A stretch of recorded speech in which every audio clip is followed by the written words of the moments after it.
Oke, selamat malam teman-teman. Kita mulai aja ya Om Luri ya. Iya, Oke, selamat malam. Terima kasih teman-teman yang udah pada join ke sini. Kita sambil menunggu teman-teman yang lain, mungkin eee, yang udah datang mungkin bisa absen kali ya. Linknya ada di chat, udah saya share. Mungkin teman-teman absen dulu. Oke, Om Nur udah siap? Halo Om Nur, mana Om Nur nih?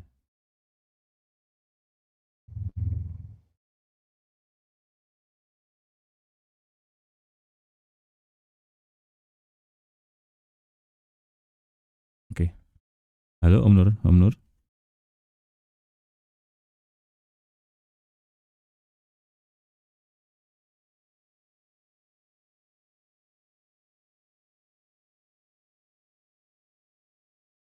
Oke, saya cek dulu ya. itu umur izin atau apa tuh? Nah,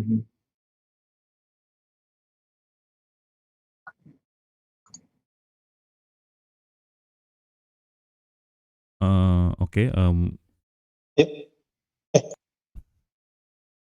Oke, Om Nurnya udah ready. Jadi kemarin kita udah membahas, tentang bagaimana kita menganalisa sebuah sistem ya untuk pengantarnya. Malam ini kita akan melanjutkan materi kita yang selanjutnya. Oke, Om Nur, Hidayat udah siap? Ya, siap. Oke, waktu dan tempat dipersilakan Om Nur.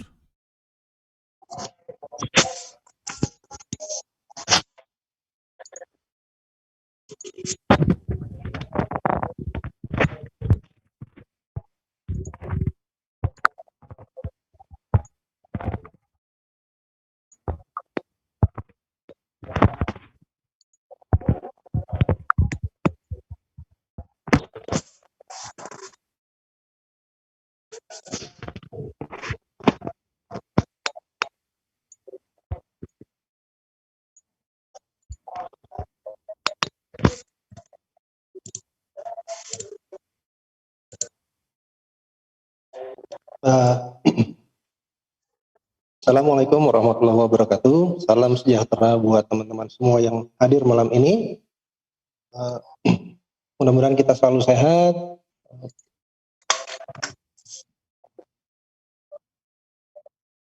Dan kita rencananya akan meneruskan tentang pembahasan kita mengenai sistem analisis dan desain. Hari ini kelihatannya yang hadir di Zoom berkurang cukup jauh, tapi nggak apa-apa. Kita akan melanjutkan bahasan sesi sebelumnya. mana beta?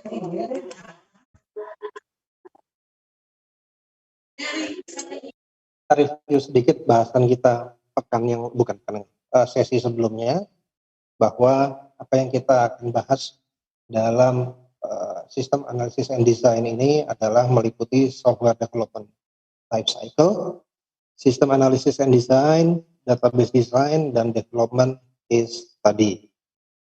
Pekan lalu sebelumnya kita sudah membahas tentang software development life cycle, yaitu meliputi proses analisis, desain, implementasi atau development, testing, dan monitoring atau maintenance.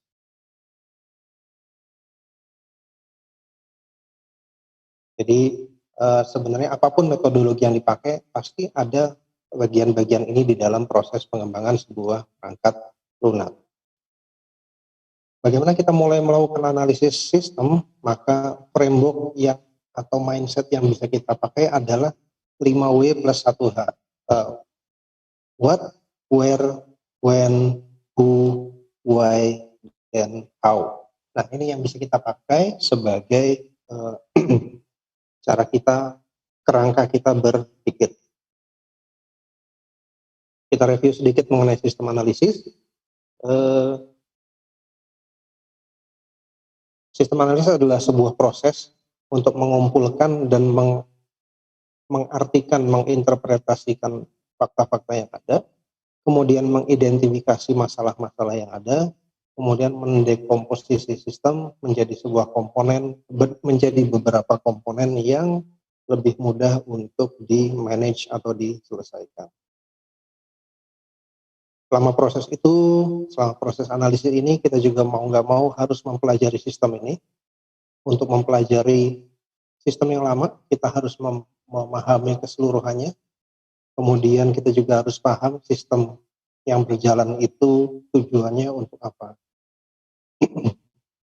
Problem solving teknik itu harus kita jalankan, kita pakai untuk bagaimana caranya kita mendapatkan solusi untuk meningkatkan, untuk memperbaiki kualitas dari sistem yang sudah berjalan, kemudian juga memastikan semua komponen, semua modul yang terlibat dalam sistem tersebut bisa bekerja secara efisien dan efektif untuk mencapai tujuan-tujuan tadi.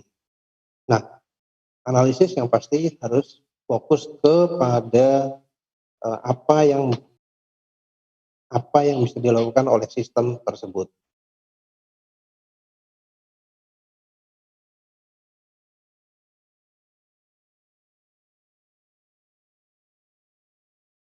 Oke, lanjut lagi tentang analisis. Kita kemarin sudah menyampaikan sebuah studi kasus, yaitu sebuah PT Herbal Berkah Mandiri, sebuah perusahaan manufaktur yang memproduksi obat-obatan dan suplemen kesehatan berbasis herbal. Kemudian mereka punya pabrik dan gudang, ada bahan baku dan produksi, kemudian ada barang jadi hasil dari proses produksi. Kemudian untuk menghindari kehilangan bahan baku atau kekurangan proses produksi, maka semua bahan baku dan barang jadi yang keluar masuk gudang harus dicatat menggunakan kartu stok, dan setiap akhir bulan dibuatkan laporan rekapitulasi stoknya. Nah, ini contoh kasusnya yang harus kita lihat. Oke. Dari contoh kasus tadi kita sudah lakukan analisis dan kita dapatkan use case diagramnya seperti ini. Untuk teman-teman yang ingin tahu gimana caranya dari soal cerita tadi menjadi sebuah use case diagram, silakan ikuti video yang sebelumnya. Oke. Dari soal cerita tadi kita dapatkan bahwa ada dua aktor atau dua role yang akan bertindak atau menggunakan sistem tersebut, yaitu data entry yang tugasnya untuk mengelola data barang jadi, mengelola data lokasi, mengelola data bahan baku, gudang, transaksi bahan baku, dan transaksi barang jadi. Kemudian ada manajemen yang tugasnya cukup untuk melihat laporan kartu stok dan laporan rekapitulasi stok bulanannya. Nah, ini use case dari soal cerita tadi. Nah, sekarang kita masuk ke sistem design. Setelah kita melakukan analisis tadi, berikutnya adalah desain. Nah, desain itu sebenarnya ruang lingkupnya luas kan.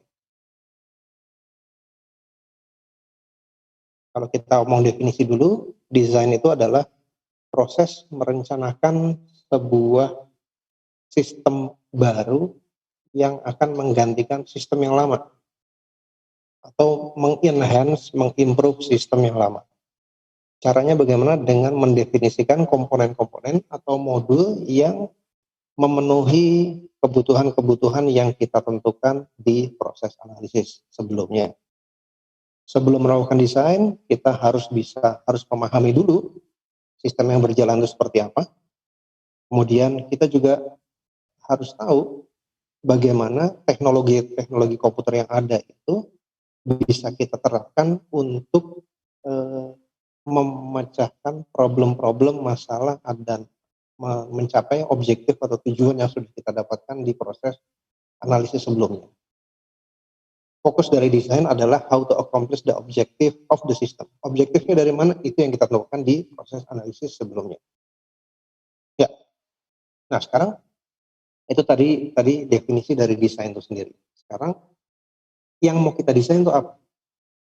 Yang sudah sempat sebutkan, yang namanya desain itu luas. meliputi desain arsitektur, software-nya, hardware-nya, network-nya seperti apa, itu harus didesain juga.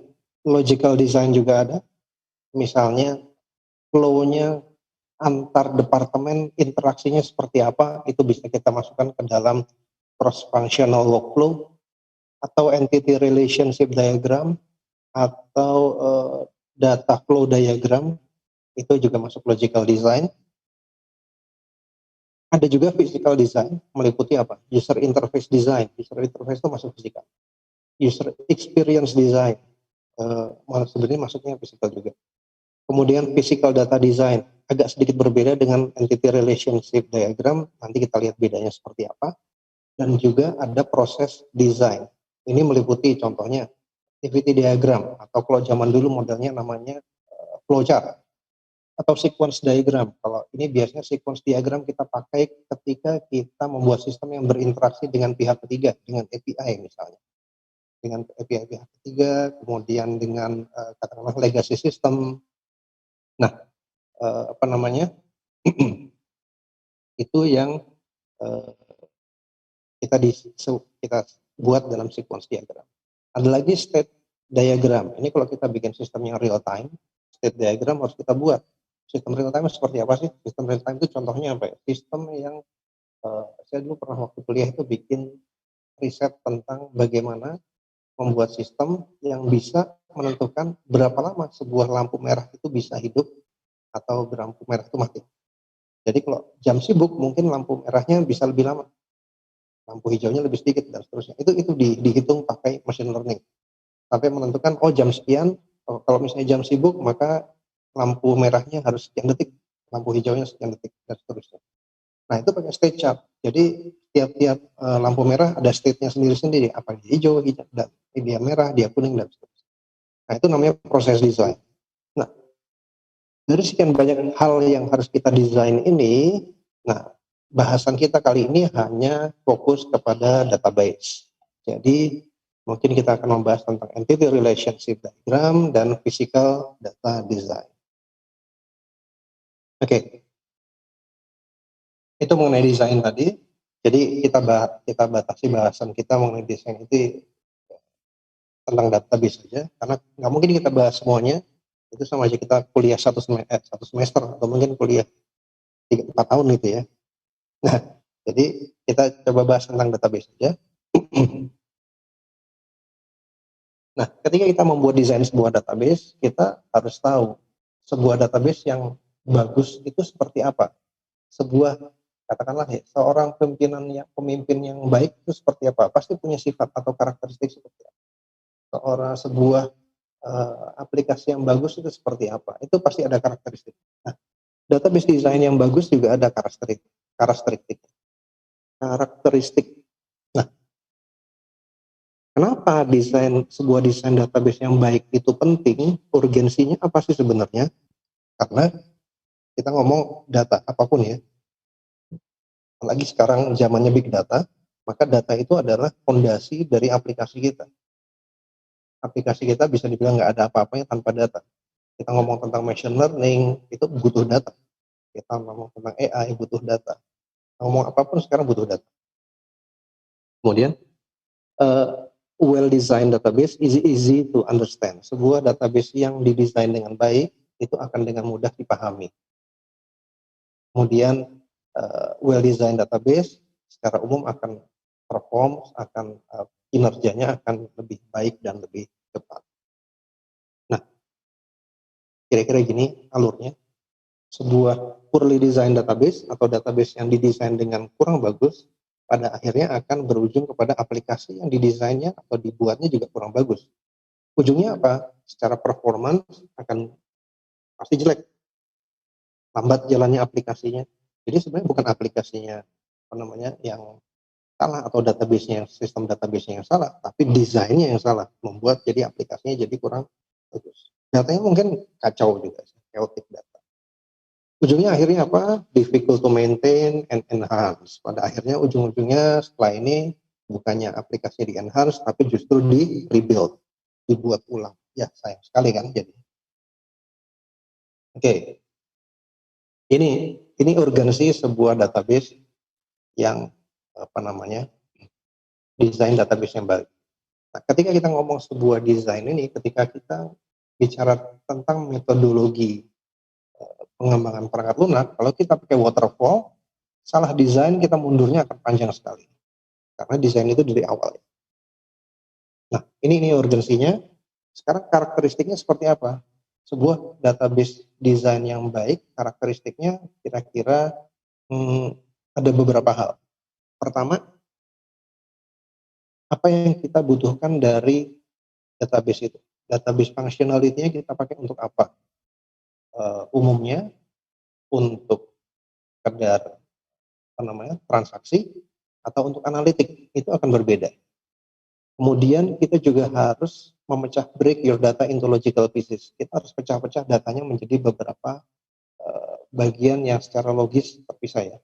Kemudian menghindarkan, berikutnya adalah karakteristik ketiga adalah menghindari avoid data separated by separators, terpisah dipisah-pisah pakai koma atau pakai tanda pagar dan seterusnya. Kemudian kita juga bisa centralized name value table design. Kemudian ada lagi self-reference primary key and foreign key for unlimited hierarchical data. Ini kalau ada data hierarki, baiknya adalah self-reference. Kemudian nanti kita bahas juga database design tipsnya dan apa yang sebaiknya kita pilih, relational database atau NoSQL database. Oke, ini karakteristiknya ada 1, 2, 3, 4, 5 karakter utama. Kita coba bahas satu persatu ya. Secara functionality, kita ingin seperti apa sih? Transactional, online transaction processing, atau analytical, atau online analytical processing. Karakteristiknya juga beda. OLTP atau transactional itu lebih kepada write intensive. Dia lebih banyak nulisnya. Lebih banyak create, read, update, delete. Itu transaction. Kalau analytical, ini beda lagi. Analytical itu adalah dari data yang sudah ada dianalisa. Jadi lebih banyak ngebaca data, bukan nulis data baru. Dia lebih banyak ngebaca data, kemudian user lebih tertarik kepada analisis, reporting, dan forecast. Misalnya. Kemudian untuk insert update itu jauh lebih sedikit karena lebih banyak baca ya. Kemudian jadi ketika kita ngomong transaction atau analytical, transactional berarti karena write intensive kita harus buat dan setting database kita agar bisa nulis dengan cepat. Baliknya ketika kita pakai database ini untuk analytical, maka kita harus optimize agar dia bisa ngebaca data lebih cepat. Gitu kan. Kira-kira seperti itu. Jadi kita harus tentukan di awal, ini untuk apa? Baiknya dipisahkan, OLTP sama OLAP dipisahkan. Best practice-nya seperti itu. Oke. Berikutnya.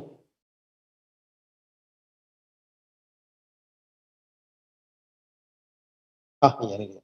Masih tentang functionality. Ketika kita ngomong OLTP atau OLAP, maka ketika database kita gunakan untuk transaction, maka normalisasi sebaiknya kita lakukan. Tapi ketika kita menggunakan database itu sebagai online analytical processing, maka denormalisasi sebaiknya kita lakukan. Nanti kita lihat di belakang ada. Oke.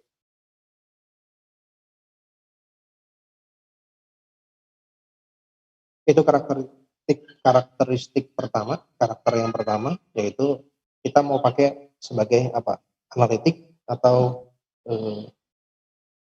transaction. Kemudian kita harus memecah data-data kita menjadi logical pieces. Jangan sampai menganggap Excel itu sebuah database. Excel itu satu gelondongan, satu sheet, datanya semua ngumpul di situ. Enggak, kita pecah-pecah datanya menjadi beberapa logical pieces. Nah, kalau kita ngomong normalisasi, kita nggak akan bahas mengenai apa itu normalisasi dan bagaimana melakukan normalisasi, karena itu bukan skop bahasan kita. Maka yang perlu kita pahami adalah ini sebenarnya adalah aturan pertama dari bentuk normal yang pertama. Jadi ketika query kita menggunakan terlalu banyak string parsing, misalnya substring, char index, terus like dan lain-lain dan sebagainya, itu berarti ada sesuatu yang salah itu. Kita harus bisa pecahkan data-data itu menjadi logical pieces. Maksudnya apa sih? Contohnya name sama address. Oke, name itu kalau di luar negeri ada first name, ada middle name, ada given name, ada kayak gitu ya. First name, given name sama last name. Di luar biasanya harus dipisah itu. First name, middle name sama last name harus di. Address juga seperti itu. Street, kemudian city, kemudian state, kemudian country, dan seterusnya harus dipisah. Jangan kita buat seperti di Excel. Satu sel isinya lengkap, alamatnya. Mulai dari katakanlah saya Perumahan Mutiara Cimanggis, Blok F nomor 7, Kelurahan Cilangkap, Kecamatan Tapos, Kota Depok. Nah, kalau kita mau ikuti karakteristik yang bagus, maka nama perumahan dipisah satu sendiri, nama kecamatan, kelurahan sendiri, kecamatan sendiri, provinsi sendiri, dan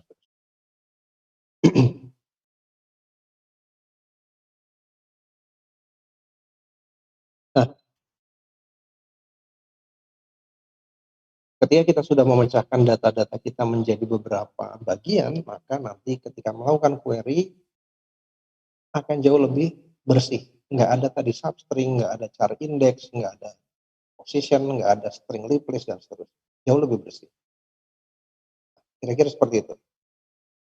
Karakter berikutnya adalah sebisa mungkin menghindari data yang dipisahkan menggunakan separator. Oke, seperti apa sih? Kalau yang tadi adalah, yang sebelumnya adalah aturan pertama dari bentuk normal pertama. Nah, sekarang adalah aturan kedua dari bentuk normal yang pertama lagi. Jadi artinya apa? Ketika kita melakukan desain database, first normal form atau bentuk normal pertama itu mau nggak mau harus dilakukan. Yang kedua dan yang ketiga nanti dulu. Tapi yang pertama harus. Yang seperti apa? Data stuck with separators need special attention and should be moved to a different table. Nah, ini bukan sekedar dipisah jadi beberapa field, tapi dipisah ke table yang lain. Kalau yang tadi yang pertama dipisah jadi beberapa field ya, kita pecah tadi ya data yang panjang tadi kita pecah jadi beberapa field. Yang ini kita pecah menjadi beberapa table yang berbeda. Contohnya seperti apa sih? Oke, ketika kita pecahkan ke table yang lain, kita harus link dia menggunakan key untuk memudahkan relasi antar table tersebut. Contohnya seperti apa? Begini, saya punya sebuah worksheet pakai Excel, kelihatannya seperti ini.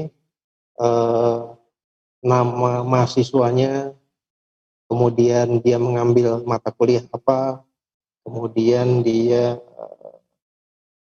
berapa nilainya, dan seterusnya ya.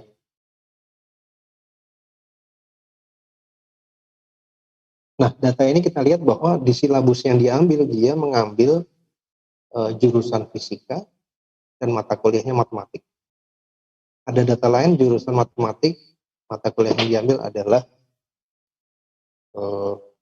sejarah dan seterusnya ya. Ini harus dipisah. Kenapa? Kalau nggak dipisah, kita nanti harus nggak mau melakukan substring dan lain-lain. Dipisahnya bagaimana? Nah, jurusan dan mata kuliah nanti kita pisah ke tabel yang berbeda. Jadi seperti ini. Jadi ada tabel untuk student, ada tabel untuk silabus atau kurikulum, ada tabel untuk mata kuliah misalnya, kemudian ada associative table untuk menentukan dia apa namanya silabus yang diambil yang mana, mata kuliahnya yang mana, dan seterusnya. Nah, ini contoh dari penerapan aturan kedua dari bentuk normal yang pertama. Kemudian karakter berikutnya adalah centralized name value table design. Ini maksudnya seperti apa sih? Biasanya ketika kita melakukan desain sebuah database, ada beberapa data yang cuma butuh dua field, kode dan nama, atau ID dengan nama. Biasanya cuma itu. Kalau di Excel namanya biasanya lookup table.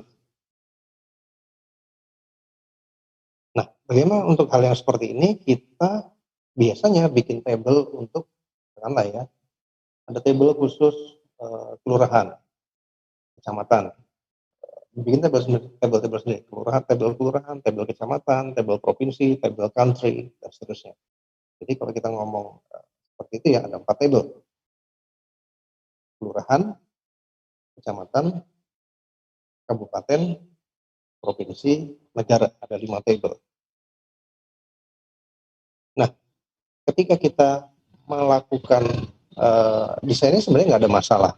Ada table country, ada table province, ada table city, ada table distrik, kemudian ada table subdistrik atau kelurahan, itu nggak ada masalah sebenarnya.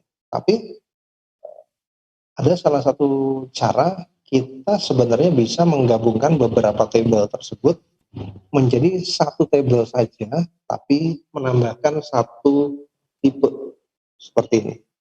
Jadi contoh kita punya table country.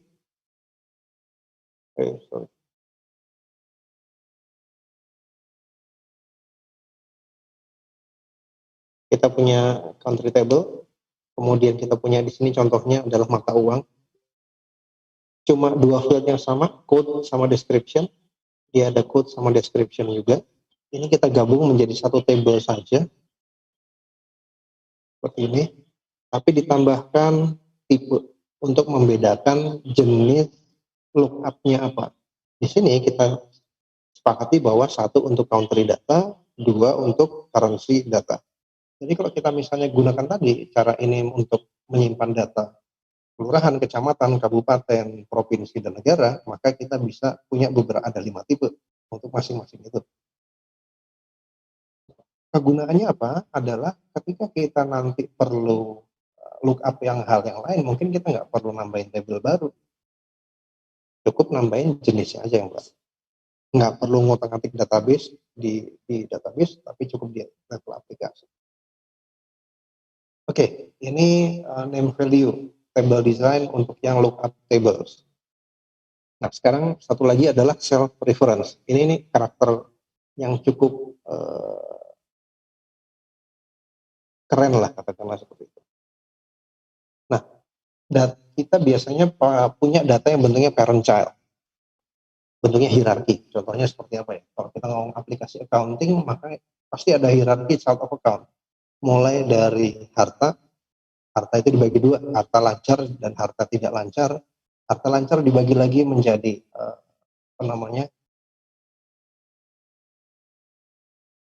terus silakan yang ngerti accountingnya seperti apa. Nah, itu seperti itu.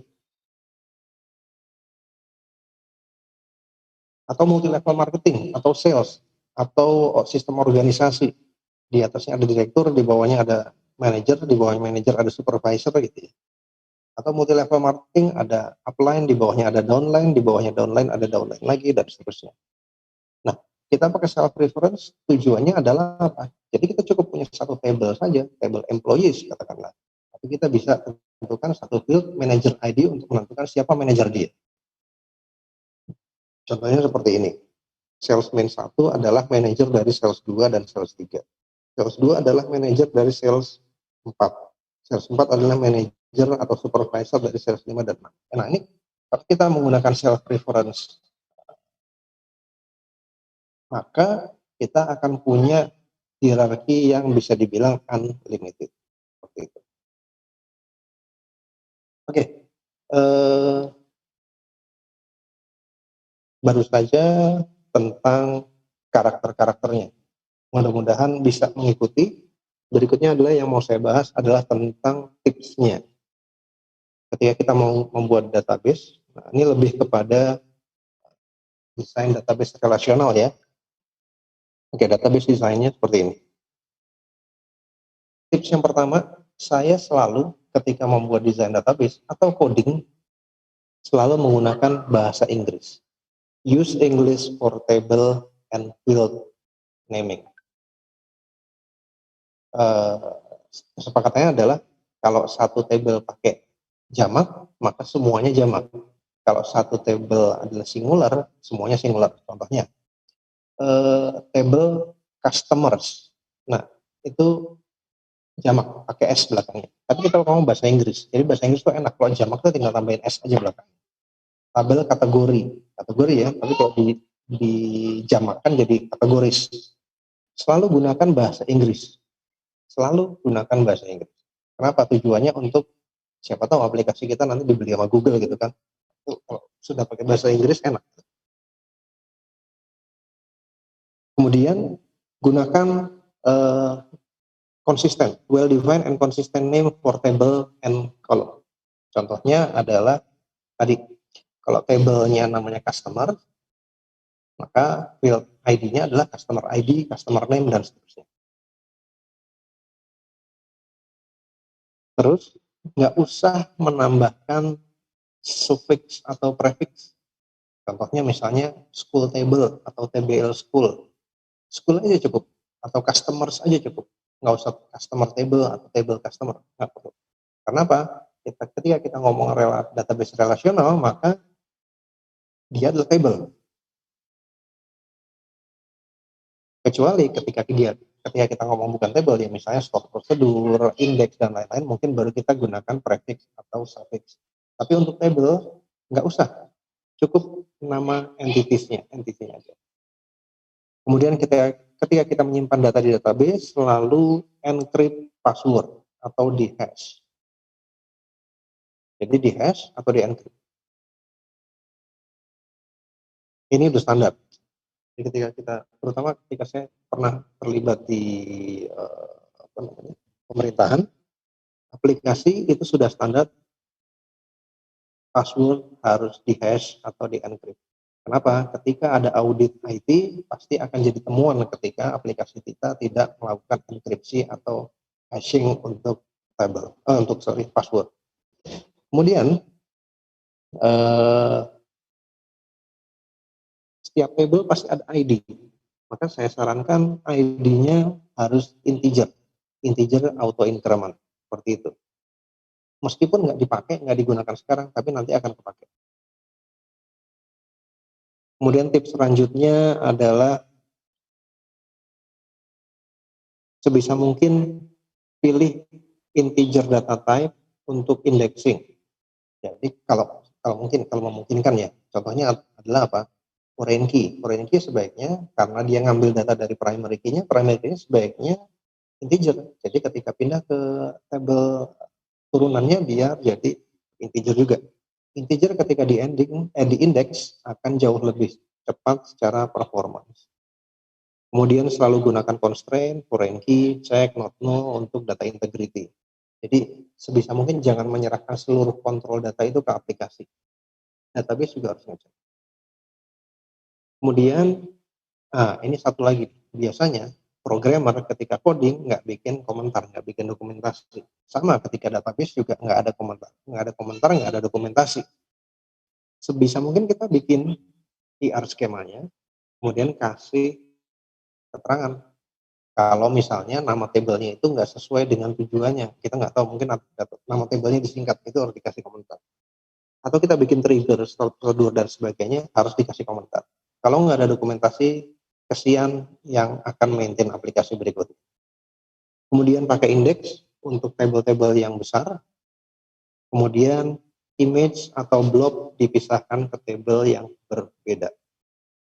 Itu tujuannya untuk apa dipisah ke tabel yang berbeda? Agar menghindari kesalahan select bintang. Kalau di dalamnya di select bintang kemudian di table itu ada blob, itu kesian nanti aplikasinya, database dan aplikasinya. Oke. Itu tipsnya tadi ya.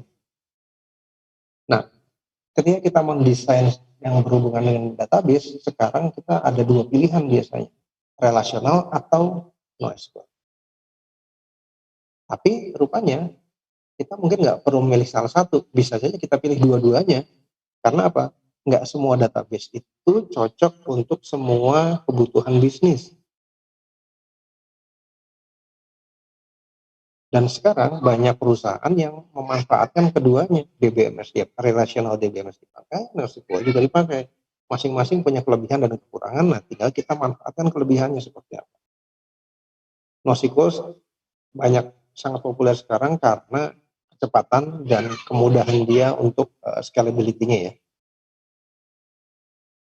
Tapi ada beberapa situasi di mana data yang terstruktur menggunakan SQL itu jauh lebih dibutuhkan. Nah, sekarang kapan kita pilih relational, kapan kita pilih NoSQL, ada beberapa hint atau beberapa petunjuk. Pertama, ketika kita butuh ACID, atomicity, consistency, isolation, durability, dan data, ini saya nggak akan bahas detailnya seperti apa, silakan cari resource-nya. Sebaiknya pilih relational database. Kemudian data kita terstruktur, nggak ada perubahan skema, nah pilih aja relational. Kemudian kita butuh teknologi yang sudah terbukti, proven puluhan tahun, dan teorinya pun ada. Relational database itu ada teori, ada apa namanya, ilmu matematiknya. Nah itu jadi ketika kita ngomong relational database itu ada ilmunya, jadi nggak sembarangan dan itu sudah terbukti gitu ya. Terus kapan kita, ini NoSQL database kayaknya kurang, maaf. Kapan kita pakai NoSQL?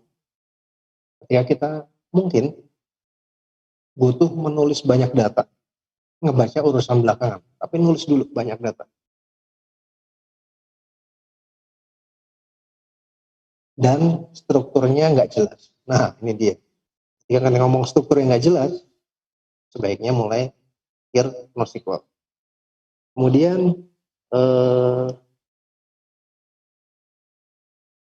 memanfaatkan teknologi cloud computing dan storage. Nah, ini NoSQL udah pemenangnya deh. Kalau kita ngomong relational database, mau nggak mau kita bikin server dan lain-lain. Tapi kalau udah cloud computing, ini NoSQL enak banget. Kemudian project-nya simple dan nggak terlalu bergantung dengan sistem yang lain, mungkin kita bisa pilih NoSQL. Kemudian kita butuh development yang cepat dan bisa langsung coding, mungkin NoSQL bisa kita pakai juga. Oke. Nah, itu tadi mengenai karakter dan beberapa tips dalam melakukan desain sebuah database. Sekarang kalau kita sudah tahu karakternya, how to-nya bagaimana? Kita ngomong how, kalau kita ngomong desain itu tadi kita fokus on how to. Sekarang how to desainnya gimana? Mudah-mudahan waktunya cukup. Oke. Ketika kita ngomong how to desain sebuah database yang baik, maka beberapa konsep yang harus kita pahami dan kita kuasai adalah pertama normalisasi dan denormalisasi. Jadi kita harus paham dulu. Jadi kita tahu kapan harus melakukan normalisasi, kapan harus denormalisasi. Kalau kita nggak tahu, nggak paham normalisasi itu, ya kita nggak akan tahu kapan kita harus melakukan. Kemudian kita juga harus tahu apa itu natural key dan surrogate key. Nanti saya jelaskan juga. Kemudian kita juga harus memahami 3 easy steps to design a good database. Jadi ketika kita membuat desain sebuah database, sebenarnya ada 3 langkah yang memudahkan kita membuat sebuah desain database yang baik. Yang mulai dari conceptual design, kemudian logical model, kemudian physical.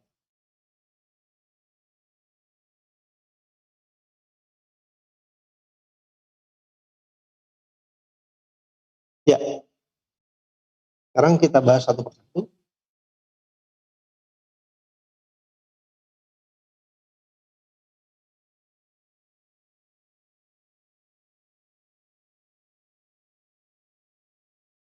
Normalisasi dan denormalisasi.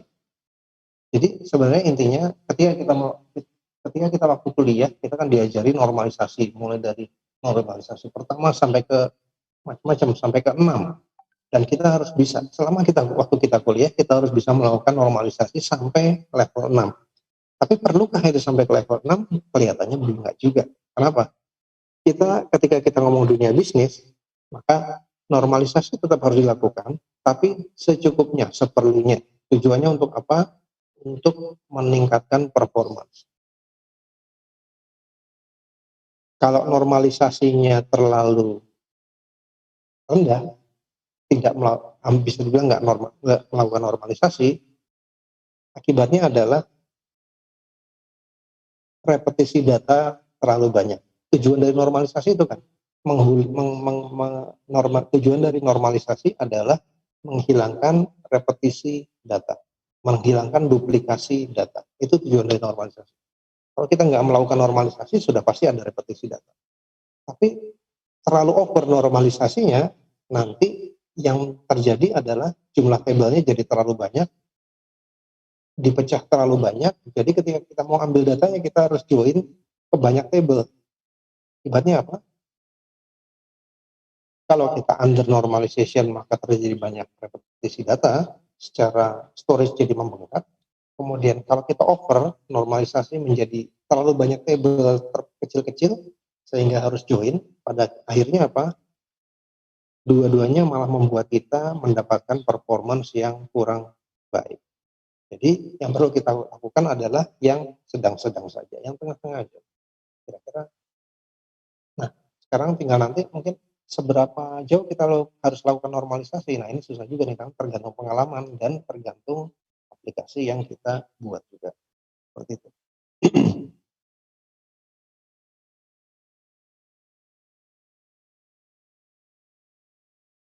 Oke, berikutnya yang harus kita pahami adalah tentang natural key dan surrogate key. Ini kita ngomong tentang primary key ya, kalau kita ngomong database relasional. Ada kalanya sebuah table sudah memiliki kolom yang nilainya sudah unik untuk setiap baris. Maksudnya apa sih?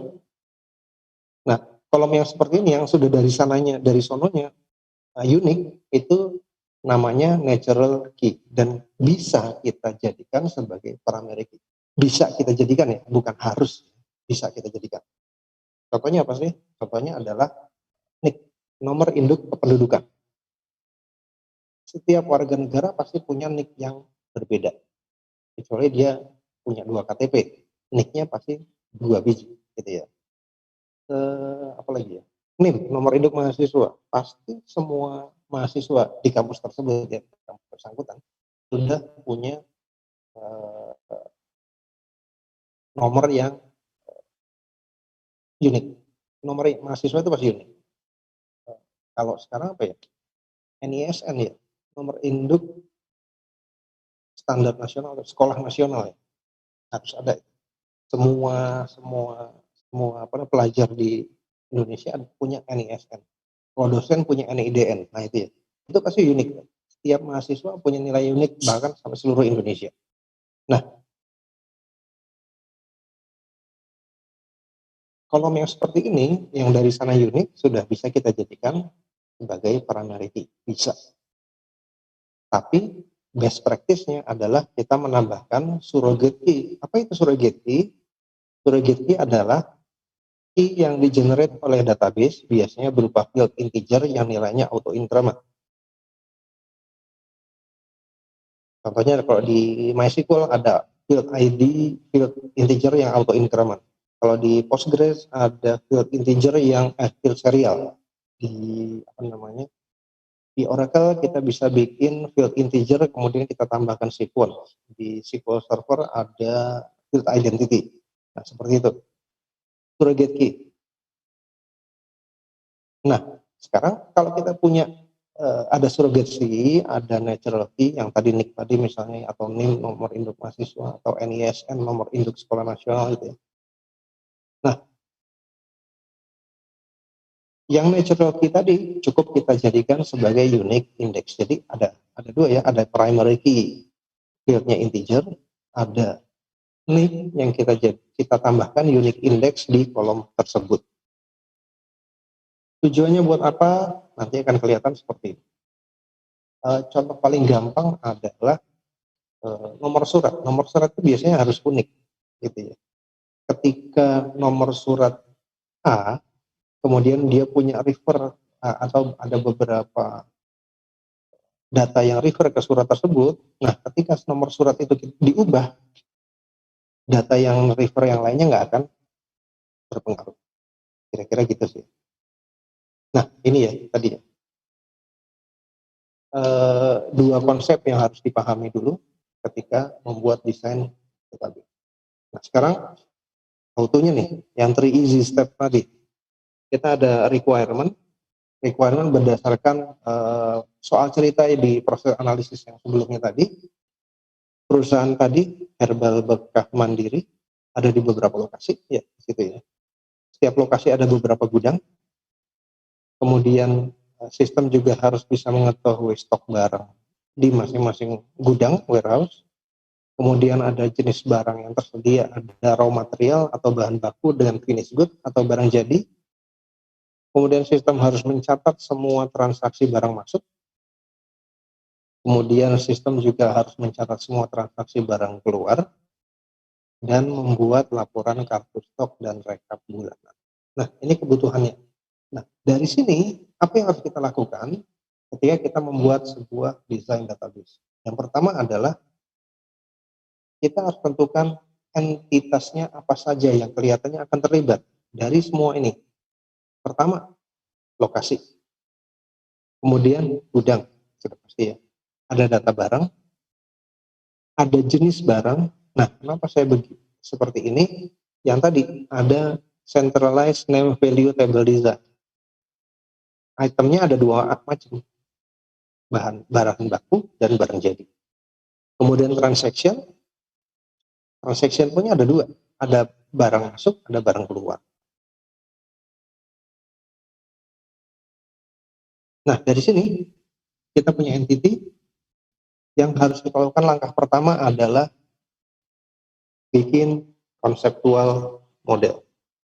Oke.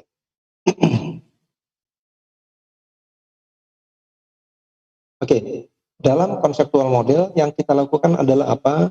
Kita identify all entities required by the system. Kita harus mengidentifikasikan semua entitas atau semua entity yang terlibat dalam sistem yang ingin kita kembangkan.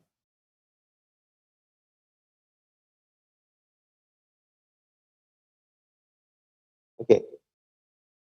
Berikutnya, draw a conceptual diagram which includes all relation between those entities. Buat sebuah diagram konsep yang berisi entitas tadi sama relasi antar entitas tersebut. Ingat, dalam konseptual model, gambar hanya relasinya saja, tanpa atribut, tanpa hyperparameter key, tanpa atribut, tanpa kolom apapun. Hanya entitas dan relasinya. Jadi seperti apa? Oke. Entitasnya ada location, ada warehouse, ya, sehingga lokasi, ada warehouse, ada transaction juga ada transaction type-nya apa, ini ada items atau barang, ini ada items-nya apa. Kalau kita ngomong lihat flashback ke depan tadi, yang kita bahas tentang urgensi atau kenapa desain database yang baik itu penting, maka salah satu poinnya adalah a well designed database is easy to understand. Maka ketika kita melihat desain seperti ini, kita akan lihat, oh, kita punya gudang yang berlokasi di lokasi tertentu. Kemudian ada transaksi yang type of-nya, transaction type-nya apa. Kemudian transaksi ini berisi barang-barang apa gitu ya. Kemudian barang ini juga bisa bergantung jenis barangnya. Kemudian transaksi ini juga kelihatan keluar atau masuk dari gudang tertentu. Kemudian barang ini disimpan di gudang. Gudang yang mana kita lihat. Nah, dari konseptual ini kita lihat, oh, rupanya begini relasi antar masing-masing entitas. Kalau dari sini sudah kelihatan, ini paling enak nih. Kenapa kita perlu ada beberapa tahapan? Ketika kita ngomong ke manajemen, ke direksi, ke komisaris dan lain-lain, kita cuma perlu tunjukkan konseptual model saja. Mereka nggak begitu peduli apakah ada ID, ada primary key atau foreign key atau enggak. Mereka cukup konseptualnya seperti ini. Oh, ada data yang harus kita simpan adalah seperti ini. Dan relasi antar datanya seperti ini. Itu. Langkah selanjutnya adalah kita masuk ke logical model. Oke. Di sini apa yang harus kita lakukan? Dari konseptual model tadi, mulai tambahkan semua atribut yang dibutuhkan dari semua entity. Jadi tambahkan atribut yang diperlukan oleh setiap entitas, kemudian define which attributes will act as primary key. Tentukan mana yang menjadi primary key. Kemudian pada tahap ini kita nggak perlu memasukkan foreign key. In this step we won't need to define any foreign key. Cukup primary key-nya saja. Tapi semua semua atribut yang diperlukan oleh setiap entitas atau relation tambahkan. Hasilnya seperti apa? Kira-kira seperti ini, logical model. Oke. Kita perlu item types, ada primary key, ada ID, kita pakai ID tadi integer. Kita nggak perlu tentukan integer juga sih, pokoknya ada ID, ada code, ada name. Kemudian items juga seperti itu, ada ID, ada code, ada name, ada specification. Ini warehouse ada ID, ada code, ada name juga. Kemudian transaction juga ada code atau transaction number, ada date, kapan dia transaksi dilakukan, ada remark, keterangan untuk transaksi. Transaction type juga seperti ini, ada ID, ada code, ada name. Location juga sama, ada ID, ada code, ada name, tapi ada tambahan address untuk lokasinya ya. Nah, yang menarik adalah di relasi yang sifatnya many to many, kita lihat di sini ya, yang kakinya banyak dengan kakinya banyak. Jadi kan transaksi ini berisi sejumlah barang. Relasinya ini ada atribut quantity. Sama seperti barang ini disimpan di gudang mana. Relasi many to many-nya ada atribut quantity juga. Oke, kenapa kita perlu tambahkan seperti itu? Karena memang quantity-nya tidak disimpan di transaksi atau tidak disimpan juga di tabel barangnya atau di warehouse-nya itu sendiri, enggak. Nanti kita lihat seperti apa ketika kita masuk ke physical. Nah, kira-kira seperti ini. Ini langkah kedua.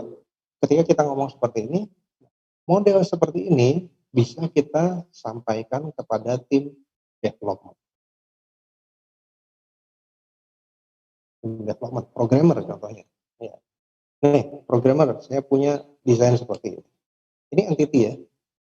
Kita ngomong, kalau kita ngomong transaction, satu transaksi atau transaksi ya.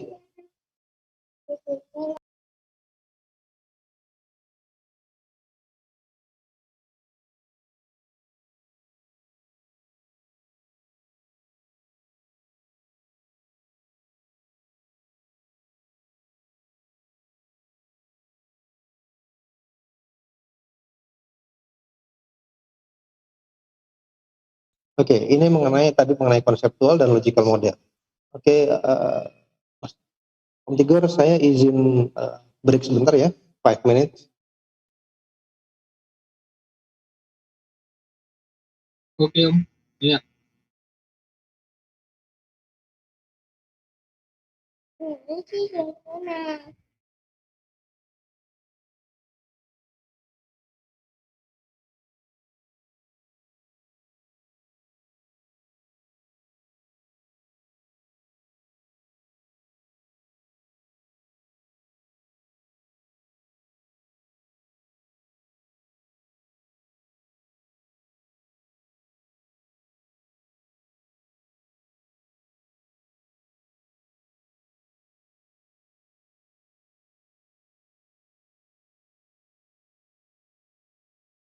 Oke, kita tunggu dulu ya. Mas Nur lagi break sebentar. Kita tunggu 5 menit.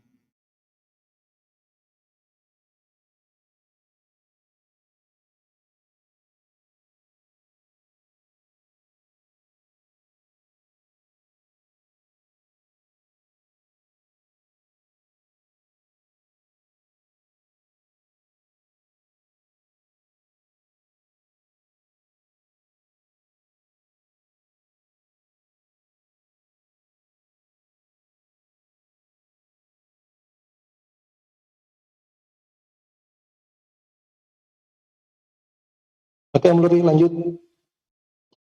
Oke. Ya, ini sampai logical. Ini kita bisa sampaikan ke tim programmer. Nah, step ketiga yaitu kita bahas physical model. Kenapa ada physical? Nah, Di sinilah kita mulai menentukan kita mau pakai database apa. Mau pakai database relasional misalnya, kita mau pakai apa? MySQL, Postgre, atau Oracle. Itu harus kita tentukan. Kenapa? Karena di sini kita harus menentukan tipe data dari masing-masing kolom yang kita buat di proses di logical model sebelumnya. Jadi kita harus define data type for each attributes based on chosen RDBMS. Jadi kita pilih database-nya apa. Kenapa? Karena di MySQL pakai varchar. Di Postgre namanya karakter varying. Di Oracle namanya varchar2. Beda-beda kan? Nah sekarang setelah kita sudah menentukan tipe datanya, barulah kita mulai tadi map all relation and add foreign key attributes to required table. Petakan semua relasi dan tambahkan field foreign key pada table yang terlibat. Jadinya seperti apa? Oh ya, satu lagi adalah create associative table untuk for many to many relationship. Jadi yang relasinya many to many yang tadi kakinya ada 3 itu kita buatkan associative table. Seperti apa sih associative table? Kalau kita lihat di physical modelnya menjadi seperti ini. Nah, kita lihat posisinya agak berubah, nggak apa-apa. Location, kita punya ID, tipe data integer, code-nya varchar 50, name-nya varchar 100, address-nya varchar 100. Nah, mau pakai teks juga boleh, silahkan. Warehouse, nah sekarang kita lihat warehouse ada ID, ada code, ada name, tapi kita tambahkan foreign key di sini. Ambil dari mana? Location ID. Ingat, saya biasa menggunakan bahasa Inggris. Jadi ketika foreign key-nya primary key dari table location pindah ke warehouse, maka menjadi location ID. Primary key semua seragam, namanya ID. Kemudian apa ini lagi? Oke, transaction type juga seperti itu. Ini ada ID, ada code, ada name. Ketika pindah ke tabel transaction, ID dari transaction type bernamanya foreign key type ID. Yang lainnya dikasih tipe data. Item type juga sama. Begitu ID dari item type pindah ke item, maka ada field namanya type ID. Nih, kayaknya saya lupa saya kasih. Ini nggak apa-apa, kira-kira gitu. Kemudian, tadi kan kalau kita lihat di desain logical, antara items dan warehouse, itu ada relasi namanya stored in. Items stored in warehouse. Stored in-nya kita bikin namanya tabel item inventories. Bikin nama tabelnya stored in juga boleh sebenarnya. Tapi intinya seperti ini. Kita ambil primary key tetap ada ID, integer auto increment, ada foreign key namanya item ID, ada foreign key namanya warehouse ID, ada quantity desimal. Ini tabel asosiatif antara items dan warehouse. Sekarang ada satu lagi yang many to many antara transaction dan items. Transaction contains items. Maka associative table-nya adalah seperti ini. Saya namakan transaction details. Ada ID, primary key, auto increment. Ada, bukan detail ID nih harusnya ya. Ini transaction ID, sorry. Ada kesalahan aja, typo. Ada transaction ID, ini primary key dari transaction, ada item ID dari item. Ada quantity dan remarks. Nah, physical model kita berikan ke siapa? Kita berikan ke database engineer atau database administrator untuk dia membuatkan script untuk create database-nya. Seperti itu. Jadi masing-masing model mulai dari konseptual, logical, dan physical ada peruntukannya masing-masing. Dan ketika kita melakukan analisis, kita akan tahu evolusi dari masing-masing model sampai yang paling detail seperti itu. Oke, Om Tigor, Om Luri, hari ini saya cukupkan dulu desain database sampai di sini. Mungkin kita belum praktek dulu, karena kita yang penting tahu dulu teori konsepnya dulu sebelum kita mulai detail praktek. Oke, Jadi saya cukup, silakan saya kembalikan kepada Komputer dan Om Nur. Halo. Oke. Terima kasih Mas Nur Hidayat. Cukup menarik ya. Tadi saya dengar itu ada OLTP dan OLAP, berarti itu memang dalam satu sistem harus dibedakan database-nya ya, Om Nur ya? Betul sekali. Karena memang peruntukannya beda ya. OLAP itu untuk Betul. analisa, OLTP itu untuk transaction ya. Betul. Oke. Teman-teman yang mungkin mau bertanya silakan lewat chat. Kita udah mulai buka.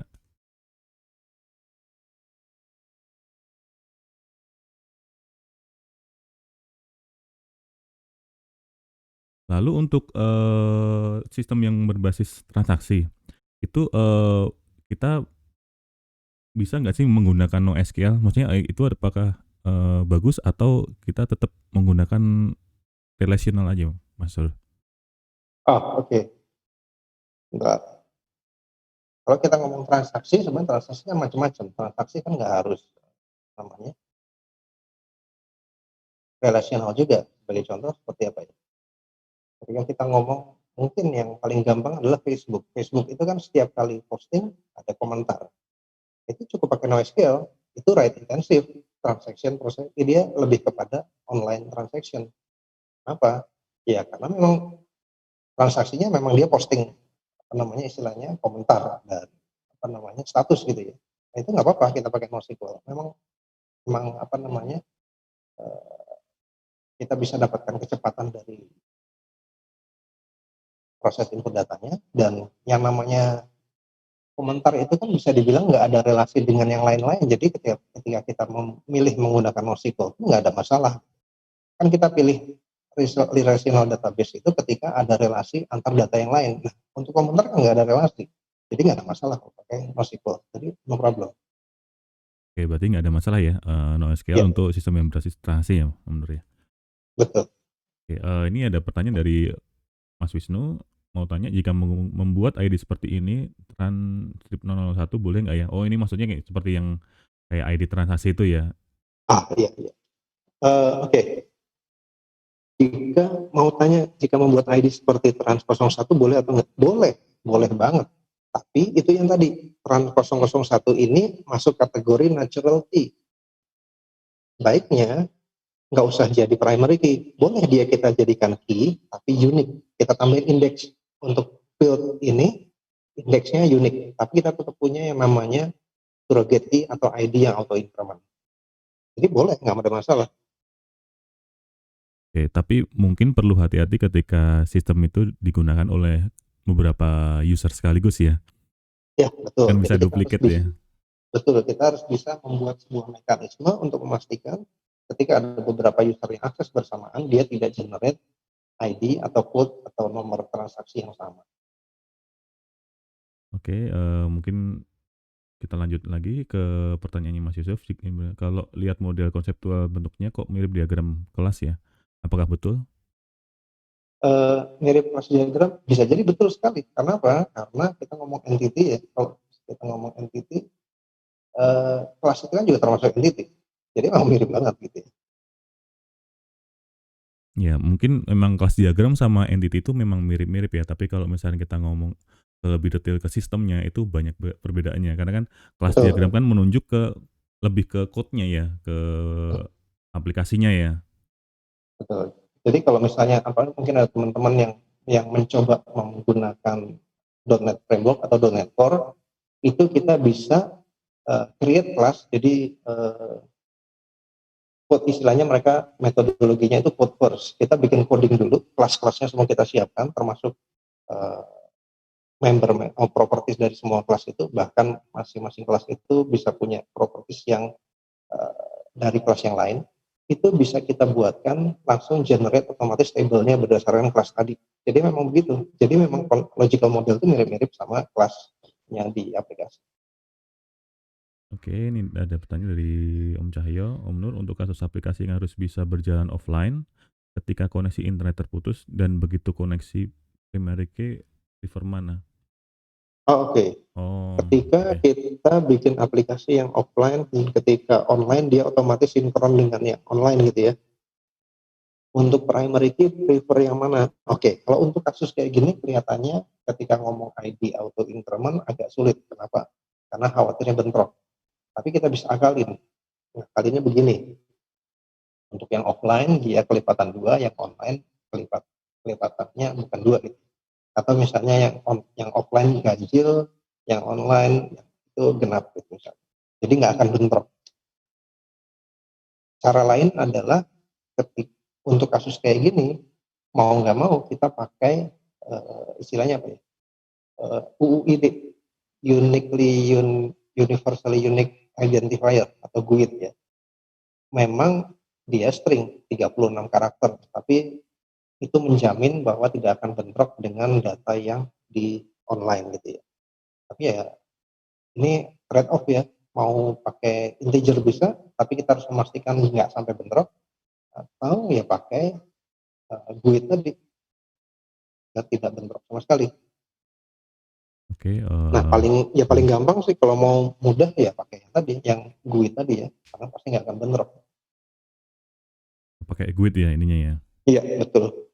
Oke, kita lanjut pertanyaannya Mas Febri nih. Mengapa setiap tabel ada primary key-nya dan unique? Maksud saya apakah kita nggak cukup kalau pakai primary key saja atau unique saja? Oke. Primary key aja atau unique saja? Itu begini. Sebagai contoh, paling gampang saya kasih contoh gitu. Katakanlah kita punya invoice, aplikasi accounting. Satu invoice biasanya ada isi beberapa item. Dan invoice itu kemudian nanti akan di-reverse sebagai pembayaran. Pembayaran mungkin bisa dilakukan beberapa kali. Gitu ya. Ini kasusnya. Oke, misalkan kita menggunakan nomor invoice-nya adalah INV 001. Maka kalau itu kita jadikan primary key, unique key tadi, natural key itu kita jadikan sebagai primary key, maka INV 001 itu juga akan pindah ke table invoice detailnya, INV 001 dan INV 001 tadi, karakter yang key tadi, itu juga akan pindah ke table pembayaran, payment. Ketika paymentnya ada 10 kali pembayaran cicilan, nah kita ngomong cicilan ya, ada 10 row yang fieldnya berisi INV 001. Dari satu sisi kelihatannya nggak ada masalah. Masalah kemudian terjadi ketika ada revisi invoice.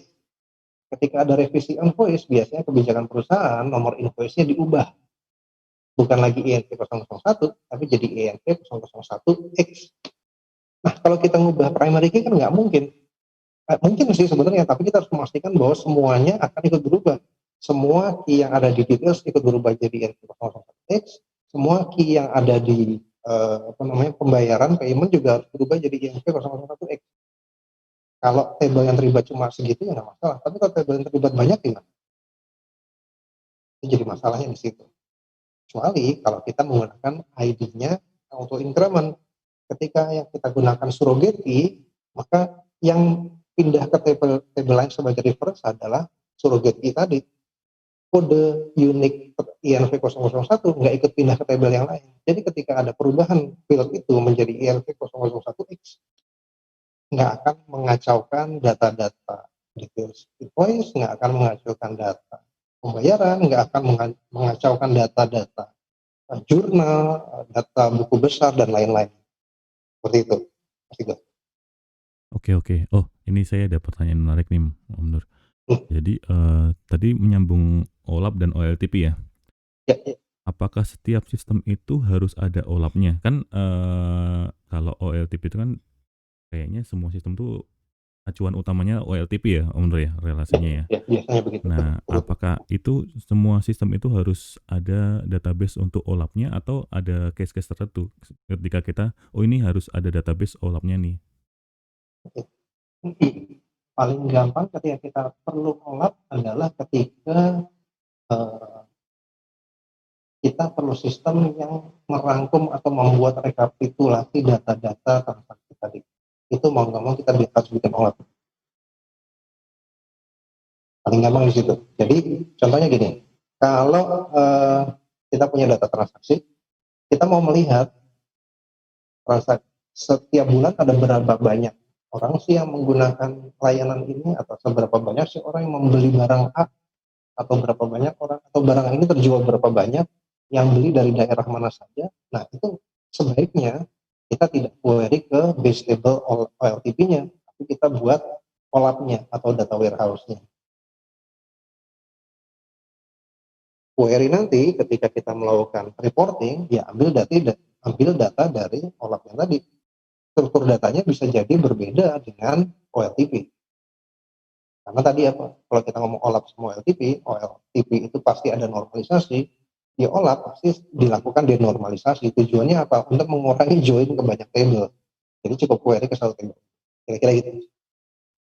Oke, karena memang ini di real case yang di kantor memang kemarin itu sempat ada downtime ya, downtime system. Nah, Uh-huh. kita itu tracing tuh seharian, kita tuh trace kenapa, sebabnya, apakah servernya memang ada masalah. Ternyata cabang itu melakukan download report dan kita Oke. kebetulan belum, karena kan sistem baru ya, jadi data Uh-huh. warehouse-nya kita belum persiapkan report yang macam-macam gitu. Oke. Jadinya benar-benar down.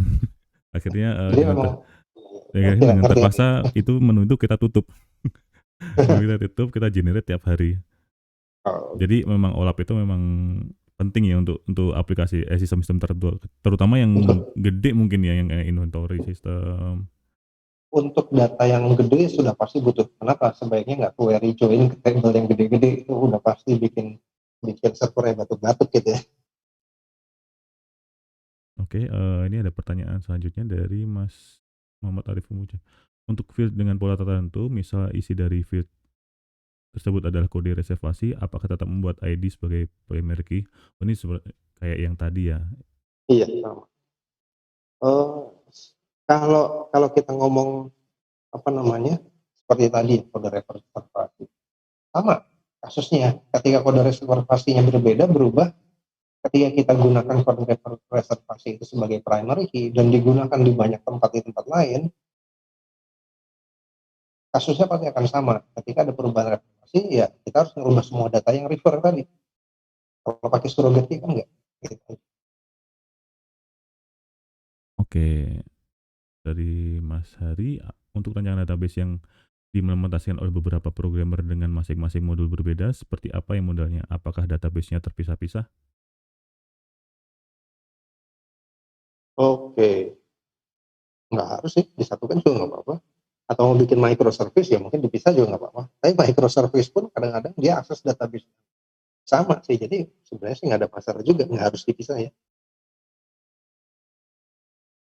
Oke, dari Mas Ilham, mau tanya Pak, jika database yang ukurannya udah membekak, katakanlah udah ratusan gigabyte, sebaiknya kita optimasi di mana ya? Dipecah datanya atau di-upgrade hardware? Nah, menarik nih. Oh, wah ini kayaknya ini satu sesi sendiri nih. Optimasi database. Oke, paling gampang begini. Ketika optimasi sudah datanya sudah ratusan giga, paling gampang adalah uh, partisi atau sharding atau partition. Itu paling gampang. Atau ya upgrade aja hardware-nya jadi paling gede gitu ya. Paling kenceng, memori tambahin gede, terus ganti SSD dan sebagainya.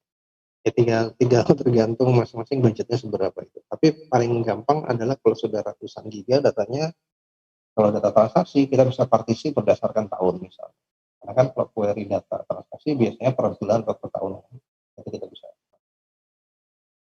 Itu sih. Mudah-mudahan terjawab kepada Pak Ilham Saifuddin. Atau mungkin bisa di housekeeping ya, dipindahin ke data warehouse ya, Pak Har ya. Betul. Ini saya punya slide-nya sendiri sebenarnya nih untuk urusan yang optimasi begini. Oke, Oke, mungkin lanjut. lanjut dari Mas Arif. Oh ya, untuk mendapatkan hasil yang lebih maksimal, apa saja yang perlu menjadi pertimbangan dalam penggunaan RDBMS? Misal MySQL, Postgre, dan lain-lain.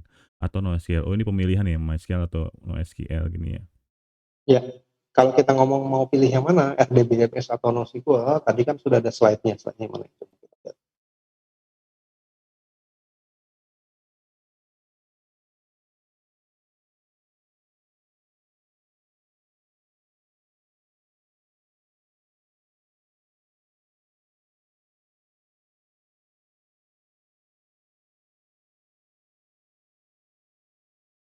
Nah, ini dia.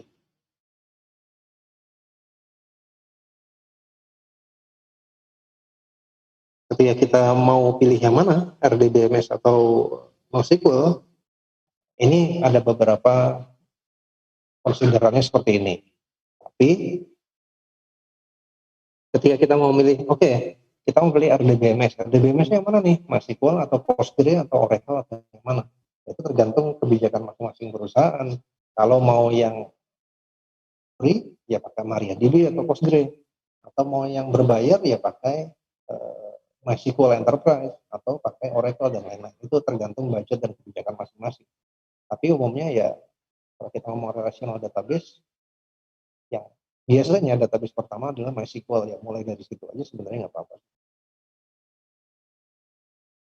Nanti kalau data masih kecil kelihatannya nggak begitu pengaruh sih. Kalau data mulai besar baru kelihatannya pengaruhnya besar pilih database-nya. Itu mudah-mudahan terjawab. Oke, pertanyaan selanjutnya ini jika boleh mohon dibahas sedikit lagi tentang natural key. Saya masih belum paham apa yang dimaksud tentang natural key. Fungsi natural key itu apa perbedaan dengan key yang lain? Oke, Oh, oke. silakan Om Oke, Nur. tentang natural key ya. Coba kita balik ke slide yang tadi. Oke, natural key sama surrogate key. Kalau kita ulang, natural itu memang dari sana, secara nature-nya udah naturalnya dari sononya memang dia key, dia unik gitu ya. Contohnya adalah, nah itu dia, ada kalanya sebuah table sudah memiliki kolom yang nilainya unik untuk setiap row. Contohnya apa? Natural key itu adalah nomor surat, nomor induk kependudukan, nomor kartu keluarga, nomor BPJS, nomor induk mahasiswa, NISN, NIDN, terus kalau di Amerika ada Social Security Number, itu sudah pasti unik. Tapi tadi ya, kolom tersebut dari sananya sudah unik, secara nature-nya dari sananya sudah unik dan bisa kita jadikan sebagai primary key. Bisa ya, bisa kita jadikan sebagai primary key. Tapi tidak harus kita jadikan sebagai primary key. Bisa aja. Best practice-nya tadi kita tambahkan sebuah surrogate key untuk menemani si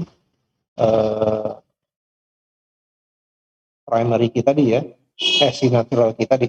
Jadi kita tambahkan surrogate key yang kita jadikan sebagai primary key berpasangan dengan si natural key tadi. Jadi ada ID, ada code-nya tadi.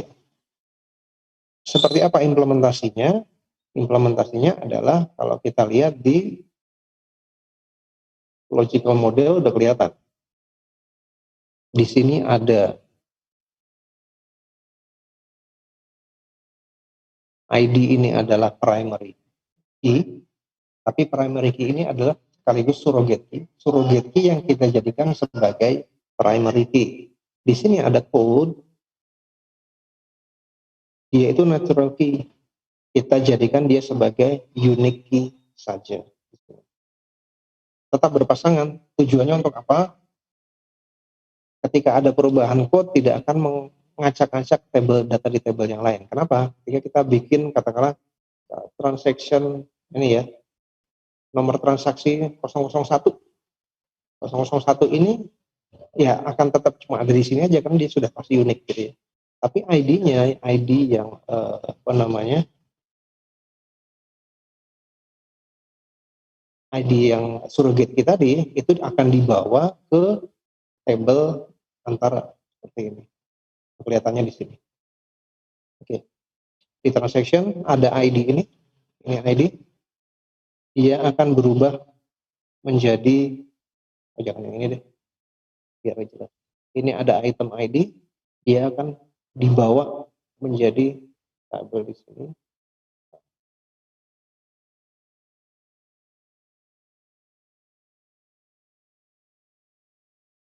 Ini surrogate key yang kita jadikan sebagai primary key. Ketika primary key itu menjadi foreign key, dia akan dibawa ke table child-nya. Code-nya sendiri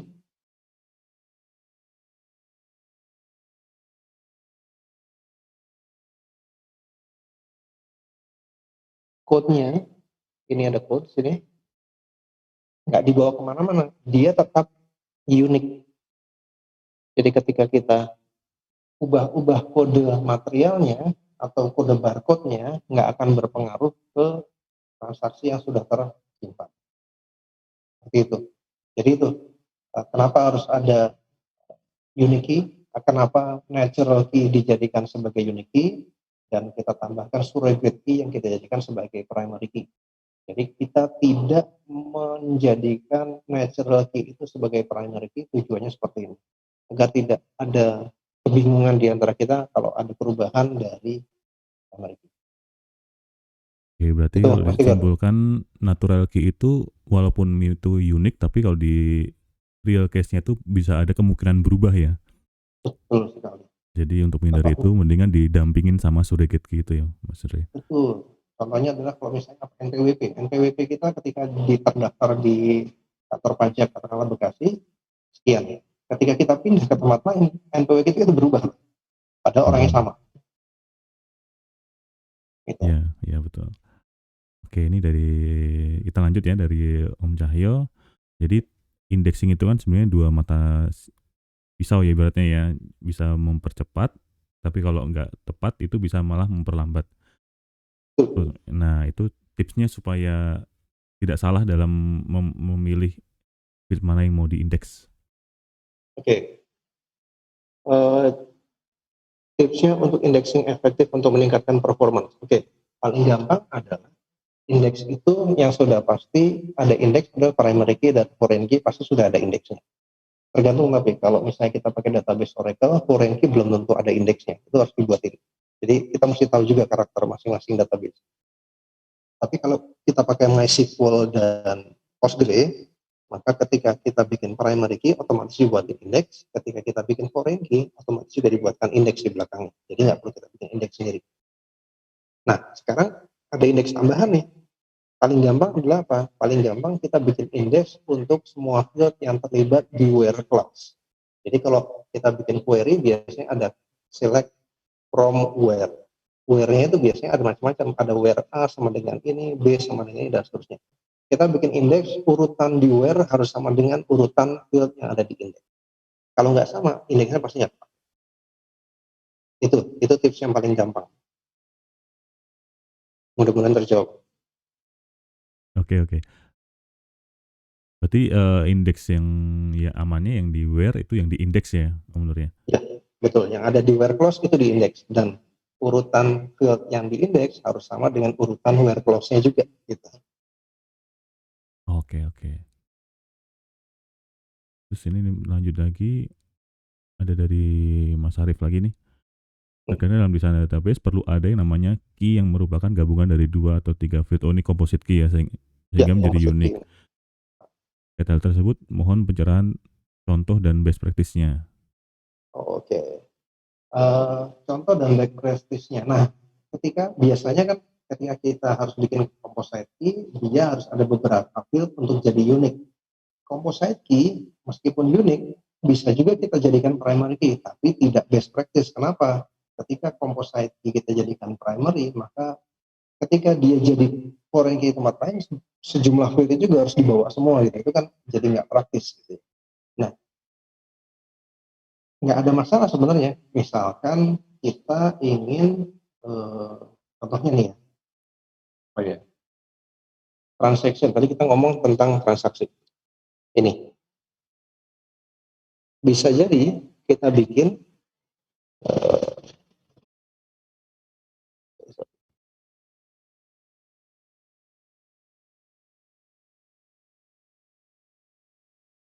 code ini unique per type ID.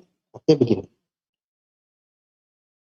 Ketika kita ngomong transaction type ya, ada transaction type-nya adalah tadi barang masuk dan barang keluar.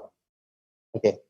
Barangnya pun transaksinya juga bisa macam-macam, transaksi bahan baku atau transaksi barang jadi, itu bisa macam-macam. Jadi jenis transaksinya bisa jadi ada 4 tuh. Bahan baku masuk, bahan baku keluar, barang jadi masuk, barang jadi keluar. Ada 4 jenis transaksi. Itu gabung jadi satu. Nah, gimana caranya agar kita bisa bikin transaksi barang masuk, kodenya mulai dari 001. Transaksi barang keluar juga 001. Itu kodenya bentrok tuh. Padahal kita taruh di tabel transaksi yang sama. Kalau kita paksakan code-nya saja unik, dia pasti nggak akan masuk. Jadi ketika kita sudah bikin barang masuk dengan kode 001, kita mau bikin barang keluar dengan kode 0 dengan nomor surat 001 itu nggak bisa. Kenapa? Karena sudah dipakai oleh barang masuk tadi, bahan baku masuk.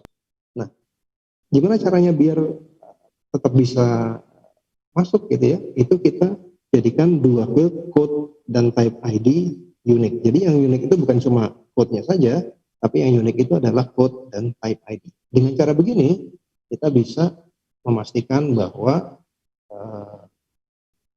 jenis transaksi barang masuk dan barang keluar itu bisa punya nomor ID atau nomor surat 001 yang sama. Seperti itu. Mudah-mudahan terjawab tuh. Oke, Om Nur. Gantian nih. Lagi minum kayaknya nih Mas Idut. Kayaknya banyak, masih ada 18. Masya Allah. Aduh, ini dari Mas Yusuf lagi nih. Kalau model konseptual mirip diagram kelas, bisa kita menerapkan desain pattern pada perancangan basis data. Desain pattern apa nih? Ini perlu ditanya lagi nih. Oke, lanjut pertanyaan berikutnya.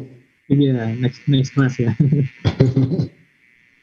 Dari Mas Oyan, jika misalkan ID-nya sebagai nomor, nah ketika ID tersebut terhapus, nanti yang tampil pada nomor tidak urut. Alangkah baiknya bagaimana? Maksudnya ID sebagai nomor. Oke, ya ID jangan dijadikan sebagai nomor karena yang namanya ID itu kan kita gunakan auto increment atau serial atau sequence di Oracle atau identity di SQL Server. Yang auto increment itu jangan dijadikan kita bahasanya begini, database akan memastikan bahwa auto increment itu pasti unik atau serial atau sequence itu pasti unik, tapi database tidak akan memastikan bahwa nilai tersebut urut.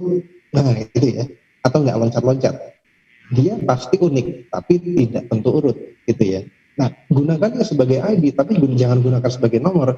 Jadi jangan berharap ketika kita bikin insert satu data, ID-nya 1, terus insert data kedua, ID-nya 2. Itu belum tentu juga. Kenapa? Kalau kita ngomong Postgres sama Oracle, yang kedua bisa jadi nomornya lompat jadi 10 atau sekian, karena dia Oracle dan Postgres itu handle parallel processing gitu.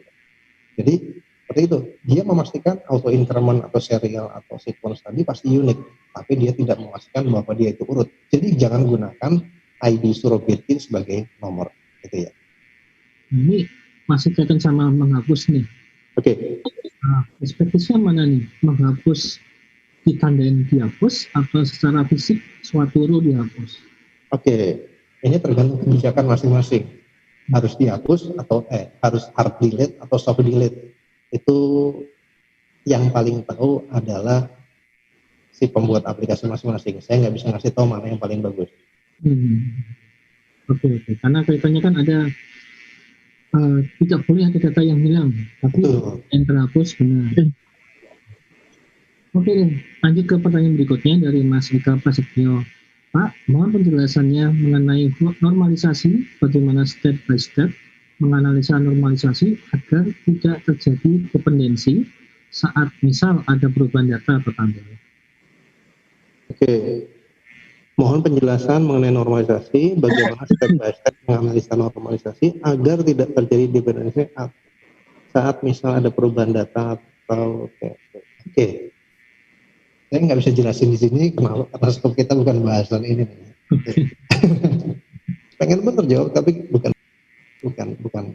jadwal kita ngomongin ini. Oke. Di luar skop ini. Begitu saya ganti nih. Kapan sih denormalisasi dilakukan? Oke, kalau gitu kita Mas Igor kita undang dosen Indra Haidir untuk bahas ya, jangan saya. Bang Indra nggak ada di sini. Iya nggak ada ya. Oke, lanjut aja. Lanjut. Dari Mas Hari Muam, bagaimana mengoptimalkan transaksional database? Apakah lebih optimal jika transaksi dilakukan lewat store prosedur atau tidak? Oke, lebih optimal mana? Sebenarnya store prosedur itu bukan untuk mengoptimalkan proses transaksi ya, tapi tujuannya bukan itu. Jadi ini nggak bisa dijawab juga nih. Nah, bagaimana mengoptimalkan transaksi sebuah database? Sebenarnya sama saja. Mau transaksinya bikin transaction sama komitnya di aplikasi di controller gitu misalnya, atau kita lempar datanya ke server itu sebenarnya sama aja, nggak ada masalah, nggak ada bedanya. Mungkin ada yang mengolah di code-nya, entah PHP, entah Ruby atau apa, atau kita taruh di store. Oke. Jadi begini, prosedur itu tujuannya adalah biasanya orang pakai prosedur untuk single API entry. Jadi ketika mau insert database, logic insert database nggak ditaruh di aplikasi, tapi taruh di database. Lempar aja data mentahnya ke prosedur, dia akan ngolah datanya untuk database. Nah, atau ya apa namanya, kalau misalnya seperti itu, ya sebenarnya sama aja jadinya, mau transaksi yang ditaruh di store prosedur atau transaksi yang di aplikasi jadi sama aja. Tapi kalau kita pakai store prosedur, tujuannya adalah apa? Biasanya untuk kalau mau aplikasinya berubah, ya cukup panggil store prosedur yang sama, cuma panggil sekali aja. Kalau di perspektifnya nih, termasuk dari sisi SDM developer-nya ya, terima kasih taruh di store proc atau di code. Oke. Sementara kalau kita ngomong developernya, kalau terbatas udah bikin aplikasi, taruh aja semua di aplikasi. Database lebih banyak ke simpan data aja kan. Tapi kita pastikan pakai transaction untuk memastikan bahwa integrity datanya terjaga. Tapi kalau sudah punya orang yang udah engineer yang dedicated ngurusin database, ada database administrator sendiri, ya bisa jadi mungkin akan jauh lebih baik pakai store prosedur. Saya kebetulan saya juga handle di salah satu insurance yang cukup gede di Jakarta. Itu mereka kebijakannya adalah semua aplikasi harus pakai store prosedur. Ya, tapi memang mereka punya DBA gitu, jadi aman. Karena orangnya ada kan? Karena orangnya ada. Membuat store proc itu juga punya kemampuan as programmer juga kan? Betul sekali. Nah ini trigger nih. Oke. Sering terjadi nih di beberapa grup ngomongin trigger. Boleh atau tidak dipakai ini? Gimana? Trigger boleh banget dipakai, tapi syaratnya satu, bikin dokumentasi. Kalau nggak ada dokumentasi, dijamin kesian programmer yang berikutnya lanjutin. Kembali ke dokumentasi ya, ada trigger. Betul sekali. Kalau ada trigger mesti kita, bahkan kalau di aplikasi dikasih tahu di aplikasi ini ada trigger yang menjalani. Kalau isu-isu yang menyatakan pakai trigger, jangan pakai trigger karena berat, itu hoax atau apa ini? Itu sebenarnya lebih pada hoax, karena apa? Yang problem sebenarnya adalah orang bikin aplikasi, insert data, kemudian yang terinsert tidak sesuai harapan gitu, dan dia nggak tahu di situ ada trigger. Itu biasanya begitu. Makanya dia jadi antipati, benci dengan trigger kan. Kok ada tetap bukan punya saya. Iya, bukan salah triggernya, tapi salah yang bikin trigger.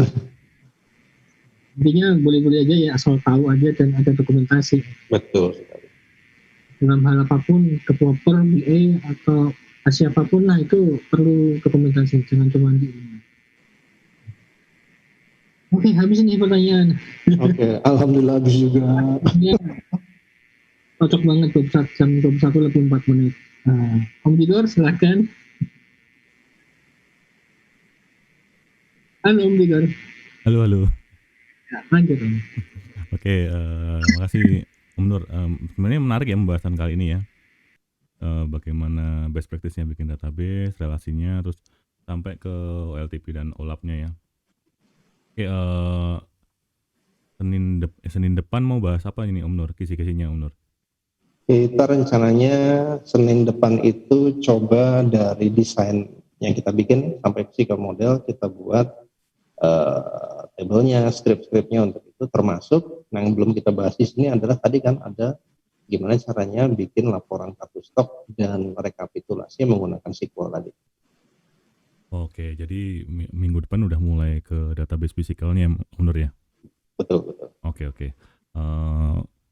Ini saya lihat udah habis pertanyaannya, berarti mungkin kita udah cukupin sesi kali ini ya. Terima kasih sama Om Nur yang udah disempatkan waktunya untuk ngajarin kita di sini nih. Dan terima kasih sama Om Nuri juga udah bantu-bantu kita juga. Terima kasih pada para peserta, teman-teman yang udah join hari ini. Jangan lupa untuk isi absensinya ya, supaya untuk data kita. Oke, itu dulu cukup. Makasih semuanya. Selamat malam. Terima kasih semua, selamat malam. Mudah-mudahan belum puas ya. Kalau puas ntar nggak ikut lagi sesi 3.